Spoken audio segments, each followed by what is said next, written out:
Okay, welcome, welcome, welcome. So the doors are open to the Luminary parenting community, and some of you are actually in the community. This will get posted in the community for free because my community members have special benefits. But for those of you who are new and you're not in the community, I'm taking a little piece of our core curriculum and I'm going to be sharing it with you today. And it's all about the transiting sun as it moves through your natal chart in the course of a year. Hi, Jen. I'm seeing you for the first time. Andrea, are you all set back there? Do you want to start sharing? Okay. So happy to see you all. Ellie, I just haven't seen you in so long. It's really great to see your face. Yeah, so the doors are open to the Luminary parenting community. And actually, if you stay till the end, for people that are on live now, you'll get an opportunity to win a year membership in the Luminary parenting community, which is $290 value. So Laurie, it's totally fine. We have a lot of non-parents, non-moms in the community. It's really, it's just about daily living in a really connected way. So, and I will say, hey, if you have kids like today, I gave some tips on if you have kids today and the moon is in Libra, they're going to want to do things with just you, that one-on-one time. It's a creative time.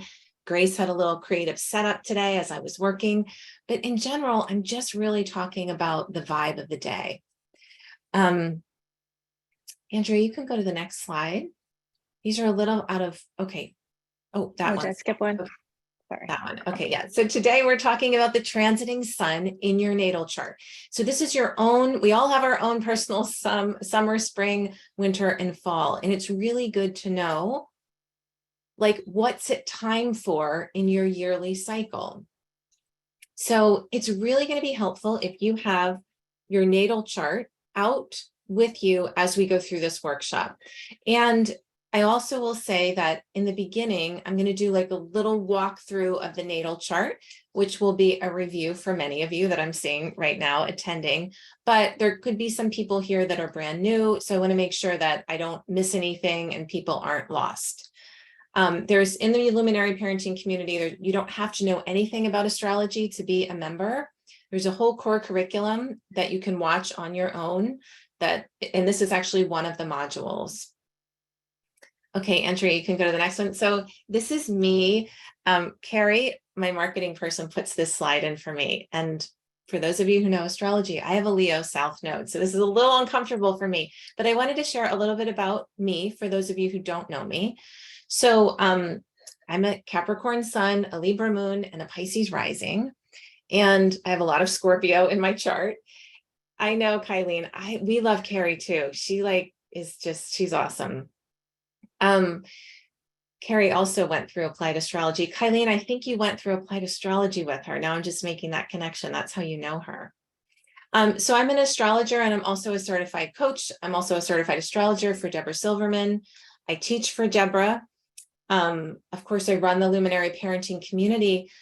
I also incorporate internal family systems into my work and some neuroscience and somatic healing practices, I would say, because I talk a lot about the moon in the community. Of course, it's like a daily thing. I talk about the moon, but also in the courses that I teach, I'm talking about the moon. The moon gets formed when it's really the first planet that comes online as we're developing. And when we talk about healing, it's really a conversation about the moon. And our moon is, our body, a lot of our body and our organs form in our moon years. So the somatic piece is really an important part when we're talking about the moon. So I incorporate all those things into my practice. I used to be an elementary school teacher. I also, after I became a mom, I was a La Leche League leader, which I helped other moms with nursing and just wanting to stay attached and connected to their babies. So that's what I did when my kids were little. I have 3 kids. My oldest is 21, and Eva, my middle My middle daughter she just turned 18 and she graduated from high school, and my youngest is 10. So why don't I tell my Eva story? Because that's really my gateway. Many of you have heard that. If you're on my email list, I just told my Eva story last week in the newsletter.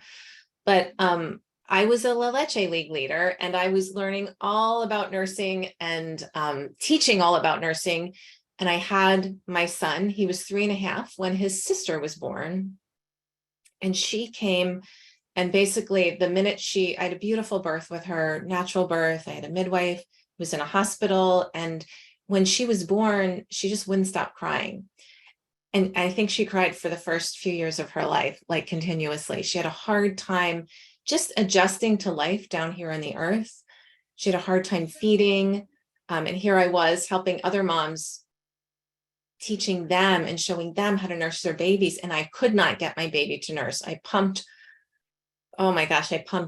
with a big special, what do they call them? Breast pump, I guess. Why am I blanking on the name? Breast pump, yeah. From a hospital, I pumped like all hours of the night just to get milk for her because I was really committed to nursing. She just couldn't nurse well. And we eventually figured out that she had low muscle tone, basically all over her whole body. And she just came with a whole host of needs. Like she wasn't typically developing. And I spent basically the first 5 years of her life trying to help her and trying to fix her and trying to catch her up and get all normal and get on the bandwagon that everybody else was on. And eventually we got a diagnosis when she was 5 of cerebral palsy. So somewhere along the line, there was a traumatic brain injury. And I mean, I had a beautiful pregnancy, a beautiful birth. So I don't know when that would have happened. But my Eva story is really about, I really lost myself trying to help her and fix her for the first 5 years of her life. And we ended up moving to a different state so we could go to a Waldorf school for special needs children. My son was in a Waldorf school, which sometimes, if you're from Europe, it's called a Steiner school. And I actually incorporate Rudolf Steiner's work. Gosh, I don't even know how to describe him. He was just brilliant, way ahead of his times. Yeah. But I incorporate a lot of his work into my astrology. But I wanted Eva to have this kind of education because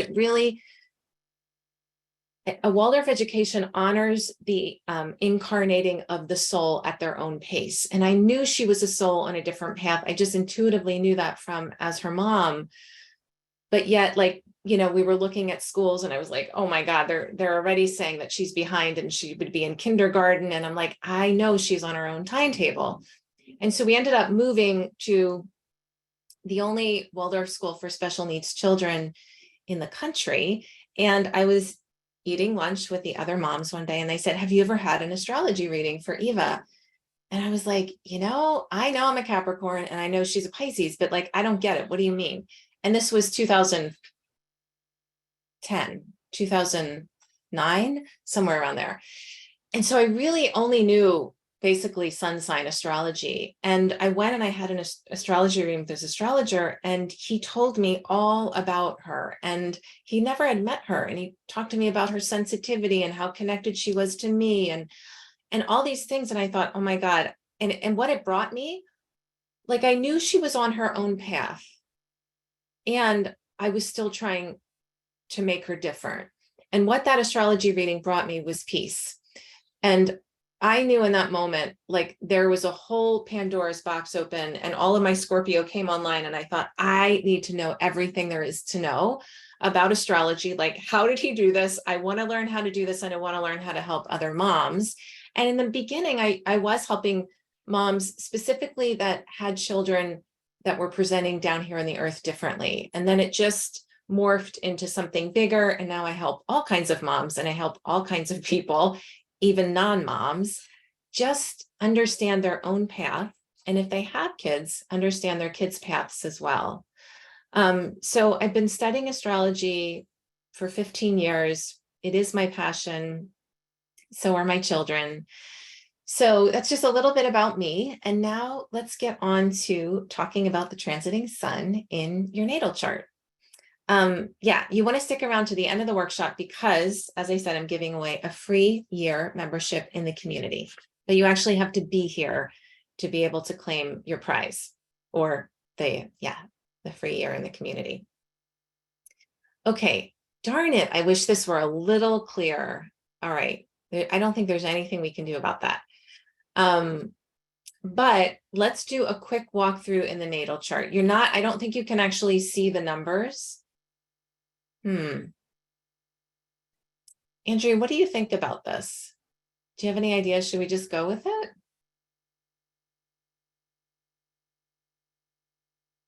it? Okay, yeah, that's better. At least you can kind of make out the numbers a little bit more. Hi, Cheryl. So nice to see you. Oh, I just talked to you last week. Okay, so let's just do a quick walkthrough of the natal chart. So basically what a natal chart is, for those of you that are new, it's a flattened out map of where all the planets were in the sky on the day, time, and place you were born. It's a circular map, and that map is cut into 12 pieces. And Andrea, maybe you could use your pointer. So the Earth is that circle in the middle of the chart, and that's you with the person who birthed you. And your natal chart is really the blueprint of you. It's like your soul's curriculum. And so on the day, time, and place that you took your first breath, there is a sign of the zodiac that's rising on the eastern horizon, and that's called your rising sign. And so that's really important, especially for what we're talking about today. And then, of course, we have 10 planets, which are shown by those little symbols in the inside of the chart. And Andrea, if you can scroll down, there's also that little key or legend down there that also show the planets and their symbols. Yeah. I apologize about this not very clear chart, but we'll have to fix that for next time. So there are 10 planets, there are 12 signs, and there are also 12 houses. So if you scroll back, Andrea, and you point to the houses, this is really the topic of what we're going to talk about today. So the first house is always there at the beginning of the 9 o'clock. So if we look at the chart as a clock face, we have 9 o'clock, that's the ascendant, that's your rising sign. We have the 12 o'clock, which isn't always exactly at 12, that's your midheaven. This speaks about your public life and your mission in the world. And then at 3 o'clock, we have the descendant, which is totally opposite of the ascendant. And that talks about your relationships. And then towards the bottom of the chart, usually right around 6 p.m. or 6 o'clock, could be a.m. actually. 6 o'clock, that's your IC, and that speaks about where you come from, your family of origin, and it's the very bottom of the chart. And so those are the 4 angles, and they're really important in astrology. By the way, this is a quick overview. We get into a lot more detail in the community. And each sign, so Andrew, if you point to the signs of the zodiac, like if we start with Aries, which is the first sign of spring, and then we go to Taurus and Gemini, those are all the signs of the zodiac. And they're 0 to 29 degrees. They're 30 degrees, and all of them are 30 degrees. They're the same 30 degrees, but the houses are what's different. It really depends. Houses can be very different sizes. So if you look at this person's first house compared to, let's say, the third house, you can see how that first house is much bigger than the third house. And so that has to do with where you were born on the earth. And again, we get much more into astrology, and I'll show you in a little bit. We have something in the community called the natal chart cheat sheet that breaks down, that will exactly show you exactly how big your houses are. So today we're just going to generalize. In the community, we get more specific. So let's say, Andrea, if you can point to 0 degrees of Aries. So 0 degrees of Aries is right in the beginning of Aries season. That's the spring equinox. So And for the month, so basically Aries season goes from March 21st to April 19th or 20th. I always get, so April 19th, I think that's it. And so for that amount of time, oh, Andrea, point to the sun that's in the chart right now. So the sun is the circle with the dot in the middle, but now the lighter color blue on the inside of the chart, that's the sky when you were born. But the brighter blue on the outside of the zodiac wheel, that's the sky now. So let's pretend that Andrea's blue pointer is the sun.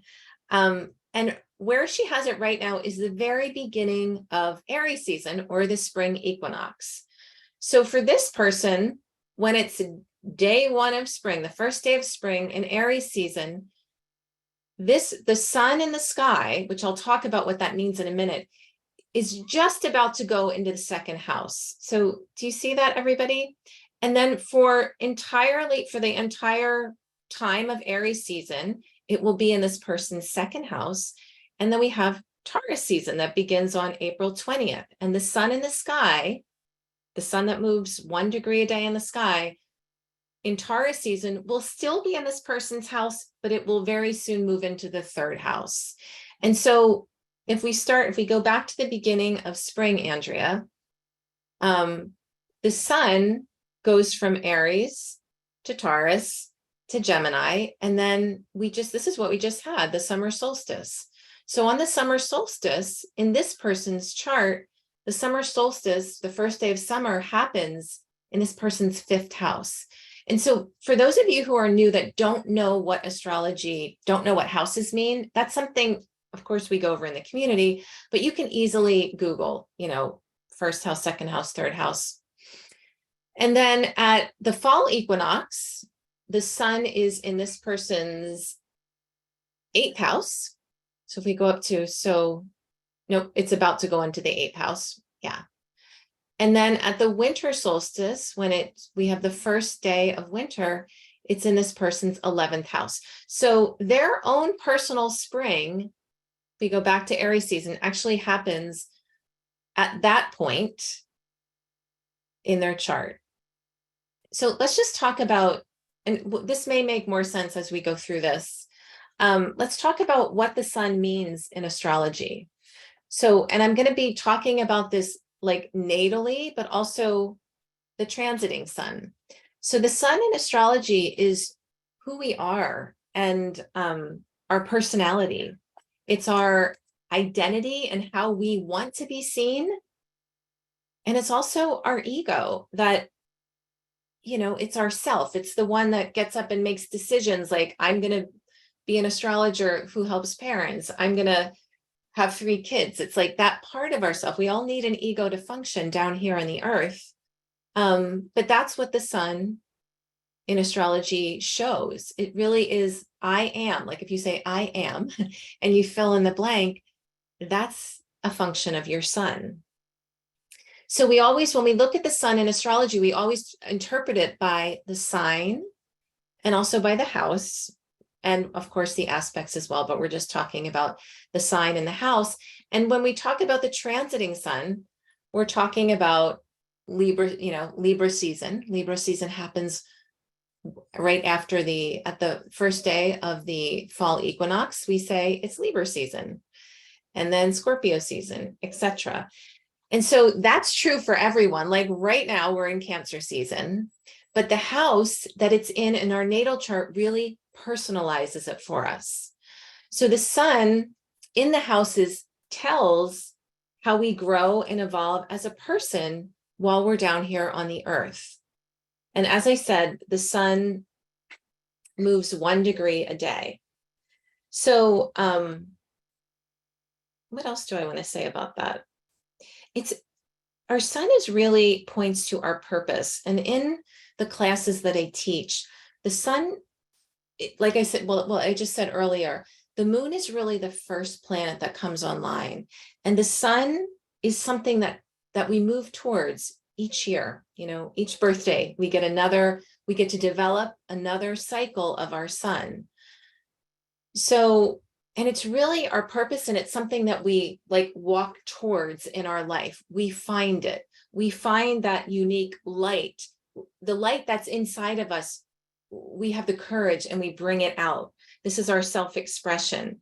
And ideally, we want to confidently move purposely and intentionally towards our purpose and share that unique light that we are.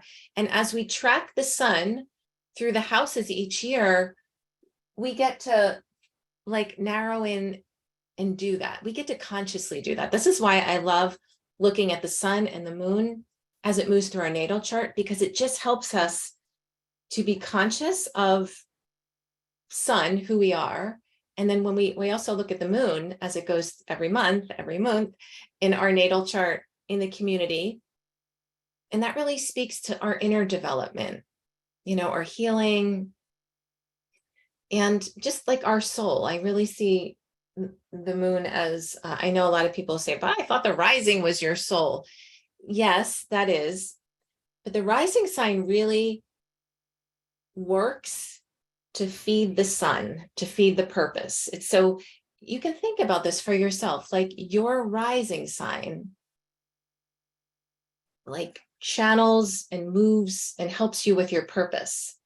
So that's why, there's many reasons why. We can have a whole room full of people that are born in Leo season, but they all present a little bit differently, right? They all have a moon, and the moon is really the foundation of everything. But that rising sign really contributes to the expression and the finding of that purpose. Like someone, as a Capricorn sun, this is a really good example. So my partner is an Aquarius rising. We're both Capricorns, and I'm a Pisces rising. My purpose and how I channel that Pisces rising towards my purpose. So mine is very like healing, heart-based, compassion. And his Aquarius rising, he works in a bank. He's super good with numbers. It's all about that Aquarius rising really helps him with his Capricorn sun purpose. Okay, I feel like I'm off on a tangent now talking about the rising sign. So let me get back on track. This is what happens in the community. This is how I end up giving little daily mini lessons, because I get excited about talking about things. So the sun is really the unique light of who you are. Okay, next slide. And then every year we're given the opportunity to bring our awareness and our consciousness to different parts of our lives, which are the different houses in our own natal chart. So, and as it moves through our own unique houses each year, we get to experience our own personal seasons, and we become more conscious and aware of how we change and we grow and we develop ourselves as a person. So wherever the sun is in our natal chart, we want to consciously vitalize that part of our chart. So that example that I showed earlier, that was a little unclear, and that person, they had a big first house and a big seventh house, which was it took up about 45 degrees. So in this lifetime, they're spending more time in their own personal year developing their self and, their seventh house, their relationships. So wherever the sun is in our natal chart, we want to develop ourselves there. We want to get to know ourselves. We want things in this area of life. It's, our ego the moon says, I need. And the sun says, I want. It's all about our ego. Okay, next slide. So the houses are all different sizes, as you saw in that example, depending on where you were born on the earth. And I will say that, being mindful of the sun cycle really was that was since the beginning of time. There was a time for planting, there was a time for harvesting, there was a time for resting, there was a time for cleansing our body, there was a time for storing food. This was all based on the sun and the seasons. And today we're personalizing it for your own natal chart or your ego's growth or your personality's growth. And your purpose and who you're here to become. Okay, Andrea, I'm trusting that you're looking at the chat with all questions, right? Yeah. Okay, and this is a book that I would really want to recommend. This is by Robert Cole and Paul Williams. It's called The Book of Houses. And what I teach in the community is really based on this book. So this is an awesome book.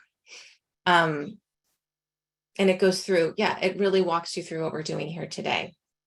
Okay, next slide. So here you can see this is just a really small snapshot of what all the houses mean when you're talking about the personal solar cycle. So in this example, all the houses look like they're the same size. And depending on which house system you use, like if we use Placidus, so all the houses are different sizes. And you can use whole sign houses. I'm not against that. I don't use that in my practice, but I will tell you that I do look at it from time to time because one is not more true than the other. My training trained me on Placid. All of my teachers, maybe except two of them,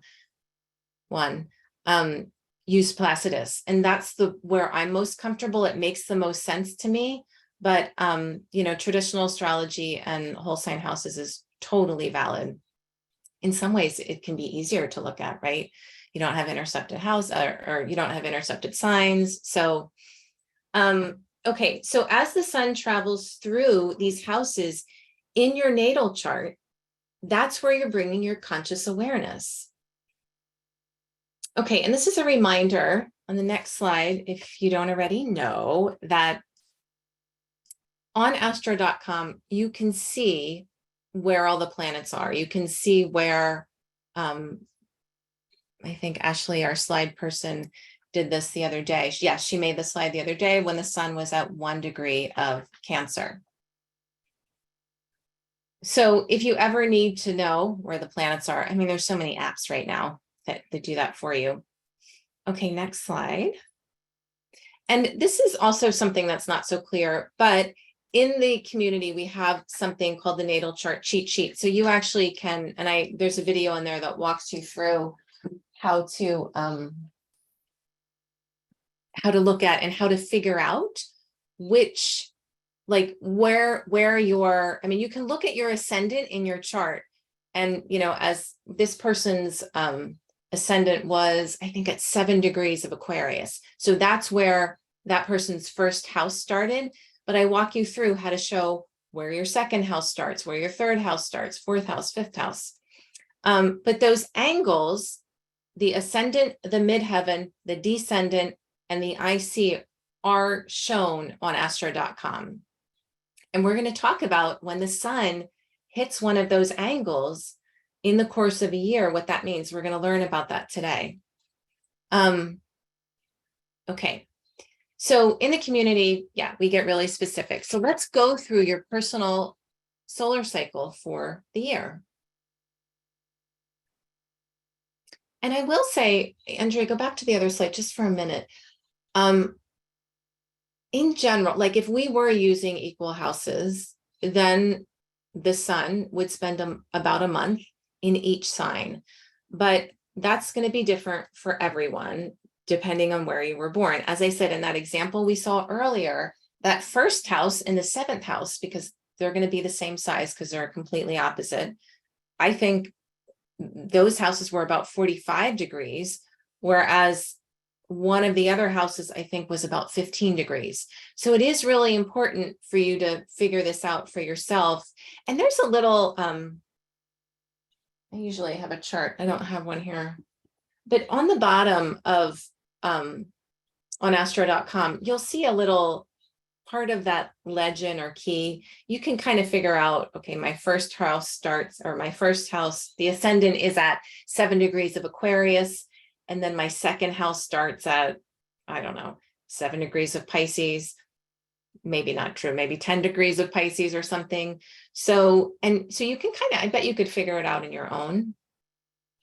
Okay, So we're going to go through the personal cycle of the year, and where we're going to start is the 11th house, because when the sun is in your 11th house, so if you look on the right, you can see, so that's the 11th house in astrology. If you have your chart in front of you, you can find the little slice of pie that has the number 11.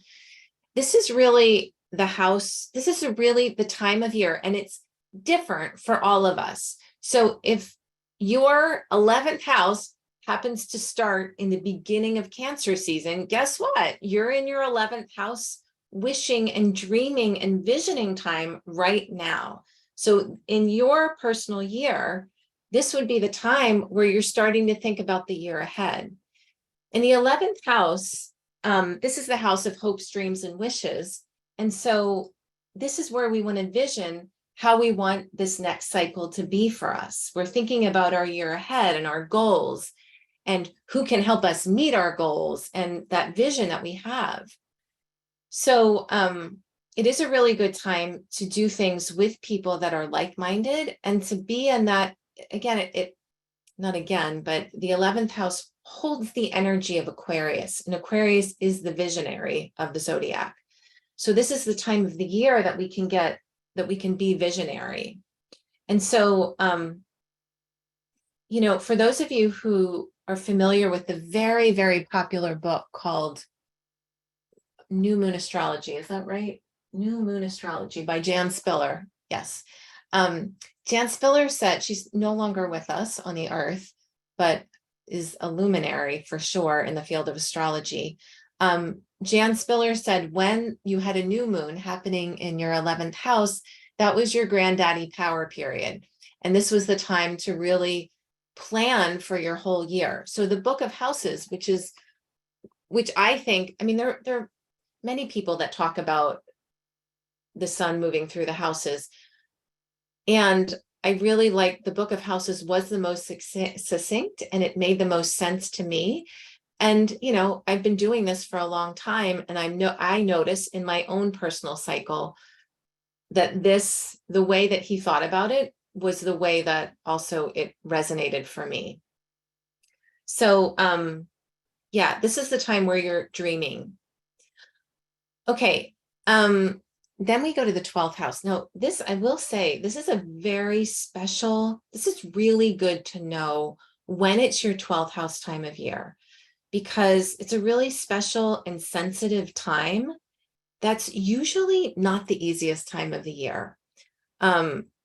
We can feel, for me, it happens in mid-February, and I feel like, oh my God, I feel heavy, I feel like I don't want to go out of my house. It is, it's like midwinter here, but, all the clients that I work with, it's those times of the year when the sun is in their 12th house that they can come to me in a session and say, just feel like not myself. Like I don't have any energy, feel a little heavy and depressed or anxious. This is the time of year where it's an introspective. We're about to be rebirthed, and I'll talk about that in a minute, at our ascendant. And this is the time of year where we need to go inside and do really good self-care and sleep more, for sure. Take extra baths or extra whatever is nurturing to you. I say baths, and it is associated with this 12th house is associated with Pisces. So that can feel really nurturing, but baths aren't the same for everybody. So whatever does it for you and whatever is really nurturing for you, you do those things during your 12th house time of the year. It's a really good time to get rid of things and let go of things.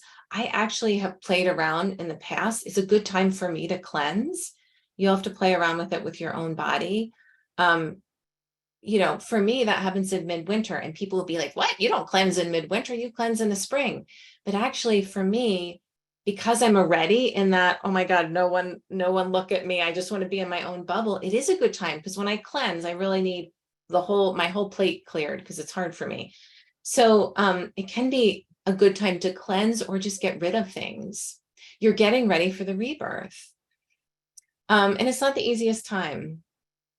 And then we have our rebirth day, which can also be called your resurrection day, but this is your own personal spring. And it's when that one day per year when the transiting sun is in the sky, the transiting sun in the sky is on your ascendant. Whenever the transiting sun connects with one of your angles, so the AC, the IC, the DC, or the MC, I want you to notice what happens on that day. And this is where we get really specific in the community. There's a diagram that you can fill out that you know exactly. Like I know December 19th is it December 19th or is it December? It's December 12th. Sorry, for me, that's my that's when the sun is on my midheaven. So I always pay attention to what shows up on that day. It's fun to see when the sun touches these angles, what shows up in your life, where's the opportunity. So on your rebirth day, it's all about you, right? This is the beginning of your first house. It's the start of your own personal spring. Something wants to come to life and be born. Something's being illuminated. That's why you want to pay attention to what we can have a jolt of vitality. And as the sun moves through this first house, which Andrea, you can go into onto the next slide of the first house. This is the time of year where it can be all about you. This is sometimes people will get new haircuts. They'll say like, I want to get rid of all these clothes. They're not me anymore. I'm going to go, simplify, or I don't know. This can be a time where you decide that you want to get in shape. That's a really common thing when the sun is going through your first house because your vitality is increased. It's that springtime, even if it's not necessarily spring for you, unless you were. I have a really good friend that was born, her rising sign is 0 degrees of Aries. So the first day of spring really is her rebirth day. So this is a time where you try something new with your self-expression. You're allowed to be self-focused. People may say like, I want to lose weight. I want to feel like I can move my body more easily. So your vitality is increased at this time, and also your self-confidence. It's the time for that. Now, we all have free will, and whether you do that or not, I mean, if you're sitting in this webinar, you're probably someone that's interested in doing that because you want to move with the cycles, right? Life is easier when the sun is in your first house and you say, that's it. I would like to start a whole new workout routine and I'm committed to doing yoga 4 times a week, no matter what. When the sun is in your first house, that's a good time to do it. Not when the sun is in your 12th house. That's a rest time. That's a letting go time. Okay, then we move to the second house, and the second house is associated with the energy of Taurus. So it's like where we've now been in the fiery, like, this is who I am, and now we make it real. And so the things that we get real, we can be concerned about things like food and money and practical things. This is a very productive house. We can be like, where are my resources? And for me, this is always a time where like home things come up at this time of year. And it's a money house. And so that can be on our minds. So I'd like everyone to think about, like, if you put your finger on your second house and think about, if that's Capricorn, let's say, Capricorn, let's say the second house, the cusp of the second house, maybe Andrea, you could just show that where that would be on that little diagram. The cusp of the second house, let's say that's 2 degrees of Capricorn. Well, at the winter solstice, now the sun is entering your second house. So, right during Christmas time, for those of you who celebrate Christmas, that's where the sun is in your natal chart. And then we go, after we make it all real and practical, we get really curious in the third house because it's associated with the energy of Gemini. So we can network, we might want to learn something new. This is a time where we could say yes to 2 big online classes and be like, I don't know how I'm going to do it all, but they both seemed really interesting and I wanted to do them. So I want to learn that, and so we can be really busy. We can it's all about communication. So as the sun moves through this house, you can think about in your own natal chart, what are things right now in this year of my life and my own personal solar cycle that I want to get out there, that I want to talk about, that I want to share about, that I want to learn about. This is also, about your daily life. So what are the things in my daily local life that are needing attention right now? And then we're at the IC, we're at the bottom of the chart. And this is considered our Heritage Day, or this is the beginning of the House of Family and Home. So again, you want to notice what shows up on that day, or the day before, or 2 days before, or 2 days after, in that little window, 2 days before, the day of, or 2 days after, because it's fascinating. Personally, I think it's fascinating. I just had this recently, and I've been really wanting to dive into my own patterns that I've picked up from my own childhood. And so I signed up for it's a 6-month training that I've been studying. I've been reading this author's books. And I'm like, I just want to, because she talks about the patterns that developed when we were young. This is like my area. This is where I just, this is all about what I teach. This is just what I'm passionate about. And so I signed up for it on my IC and my Heritage Day with the intention to really reprogram the way that I've been programmed, as I was growing up. So it's interesting to see what shows up on that day. It is a good day to do a ritual honoring your ancestors, when you can really, because in the community, we really talk about what day that is. I mean, you can figure it out too, for those of you who know astrology well. Okay, and then it's in the 4th house. And so this is a really introspective time. This is another time where we just want to stay home. We don't want to go anywhere. Again, we can be looking at patterns of our family of origin, home, family, those people, the people in our family. It can be a time where those things feel important. Being a mom, parenting, parent issues can come up. Yeah, it's really strengthening the family ties. This is the time of year, whenever that is for you, that you want to do that. And then it moves into the 5th house. And this is actually where the sun is right now for me. And I'm writing a newsletter actually that goes out probably tomorrow or Thursday on it. This is when it's we want to work less, we want to play more. I was just saying in my newsletter, I'm taking a lot of July and August. I'm not teaching, I'm not doing any readings. I'm not doing any workshops. There was something else that I'm not doing. Yeah, I'm not doing much except the community. So it is a time to have more fun, to say, I've worked all year and now I just want to play. So it's my playtime of the year. And I consciously use that because I know if I try to push myself and work a lot in July, I've never done that. It just doesn't work. I used to be an elementary school teacher. This used to be the time when I'd be like, woohoo, it's travel time. And so it's never been a work time for me. Okay. And yeah, this is the time of summer and play and children can feel important. This is a time to celebrate things. So think about what that is for you. And then we move to a productive house, the 6th house. And this is when we're concerned about, making sure everything's in place. The pencils are sharpened and we're getting everything in order to really, because this is the time, this would be the Virgo time of the year. We're getting ready to go back to school, if we're thinking about the cycle for our children, but we're really thinking about that work that we do in the world. We're thinking about our daily life. Is it functioning well? Am I healthy? All those things.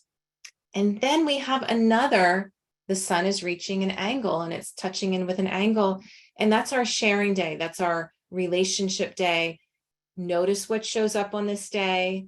Spending time with someone like a best friend or a partner, doing a date night, honoring just think relationships literally can just be on your mind. Like there can be a reevaluation of who am I in relationship? And is this who I want to be? Am I being the best?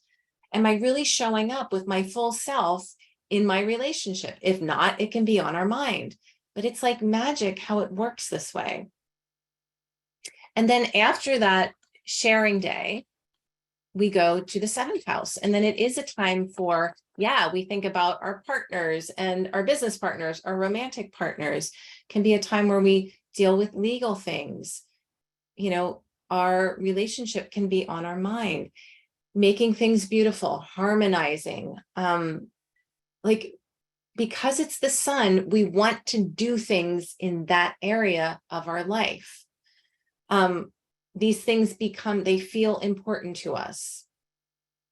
And then we go into the eighth house. And so the seventh house is associated it's an air house associated with Libra. Then we go deep and dive into an internal house. So this is associated with the sign of Scorpio.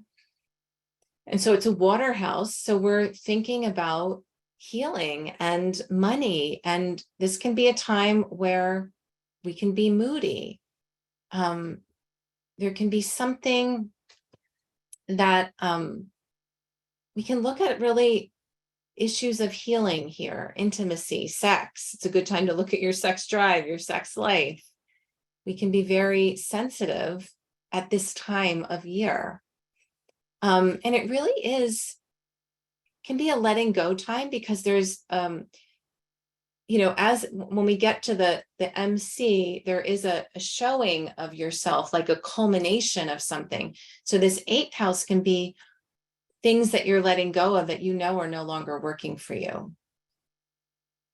And then we're going to the ninth house. And so with the eighth house, we had that in-breath and that internal gesture. And now we're out in expansion with the ninth house. And so think about, the sun loves to be in the ninth house. This can be a really big time of year. And when I say big, it depends on when that actually, when is the sun in your ninth house, depends how that big looks. So this is a very this is a time for expansion. Let me say it that way. It can be a time where people plan travel, or they think like, I would love to do this thing. We think big. And it can also be a time where it's like, at the MC, at what's called our harvest day, there's a sharing of something. There's like this is what I've reaped this year. So it can be like getting ready for that when the sun is in the ninth house. You can totally overdo it and take on too much when the sun is in the ninth house. You can feel really busy and like, I'm having a lot of fun, but I'm doing way too many things. And then we have MC, that when the sun is at the very top of your chart, always, you want to know, because this is such a public place, the MC and the AC are two really good times of the year to notice what shows up when the sun connects in with those angles. So first of all, notice what shows up, but this is a good time to look back and say, what have I done what am I harvesting now? What have I done in these past 11 months? And what have I really accomplished that really contributes to the collective? Like, I'm really giving something, but it's really a mark of who I am. Like, it's a development of who I am in my career, in my public sector of life. So noticing what shows up on this day will help you because you're going to do your planning soon, right? Because the sun will be in your 11th house, which is where we started. So, and then the sun, after it reaches the very top of your chart, it goes to the 10th house. And then, then you're really thinking about your work and your career. It can be a time where you look back and you're like, wow, I really did if you're on your game, like, look at I'll look at all that I've accomplished. And so you can feel successful or not. You can also feel critical of yourself, because this house is associated with the energy of Capricorn, and Capricorn can always feel like I could be doing better. I could be doing more. So it can be like a time where you feel like there's a lot on your plate. For me, this is actually when the kids are off for 2 weeks for Christmas. And so, yeah, I am feeling like I should be working, and they're off and there's a lot on my plate. There's always like a lot of things in the house. I want to get rid of things. Like I'm feeling that wanting to simplify, but I can't seem to do that. Okay. And then, we go back to the 11th house, and it starts all over again. So a few more things that I just wanted to mention.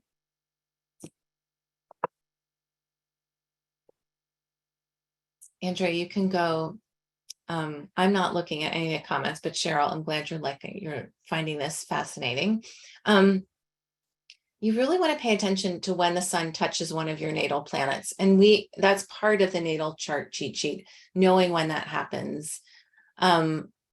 Because whatever planet the sun touches we're really wanting to bring our conscious awareness to that part of us. The planets are just parts of us. And then whatever that planet in our natal chart represents can really capture our conscious awareness that day. And of course, the day before and the day after. So it is and this is what we do in the community. We pay attention to these faster moving transits. So when we do get to the bigger transits, like, oh, Saturn's on my sun, we've been like on our game of, oh, when each year, when the sun in the sky meets up with Saturn, that's like helps you when it's time when, once every 29 years, Saturn meets up with your sun. So this may be over some people's heads, but again, we have a Q&A in the community where we can get all your questions answered. So this is really a good way to learn about yourself when you track and you notice when the sun is meeting up with your personal planets. And you can do this with your kids too. It's fun to notice for them. But like I always say, or I always say in the community, like you don't need to do anything about it. It's just like interesting to notice. You don't want to kind of get yourself in there and like start trying to like reorganize things with their own soul's lesson plans. The biggest gift you can give them is to do your own chart and to hold theirs gently and to be curious and to notice how things show up for them. Okay, Andrea, next slide. So if you're interested in staying up to date with how the sun and the moon and the planets, we talk about when Mercury changes signs and Venus, and we have a Neptune retrograde at the end of the week. I'll share about like how to think about that in your own natal chart. This is what we do in the community. Next slide. And then here we are. We have the doors open right now to the Luminary Parenting community, and it's a monthly membership. You can just, pay for a month, see how you like it, focused on using astrology in your daily life. Because my goal of everything that I do, everything is about connection. And in the community, my goal is to connect you down here doing your earthly life to the sky above. Because at one time in our history, when we needed answers, we looked up to the sky, and we've gotten away from that. And looking up to the sky actually helped us to look within ourselves. And now what we end up doing is we look out there, or we look at that political leader, or we look at our phone, or we look at the neighbor and like, what does she think I should, oh my gosh, what is she going to think of me? I don't know. And so it's like, we're like all looking in the wrong places. And so my goal with the community is to keep you really connected to the sky. And in the courses that I teach, it's all about connection too, to yourself, to your children, to your own inner child.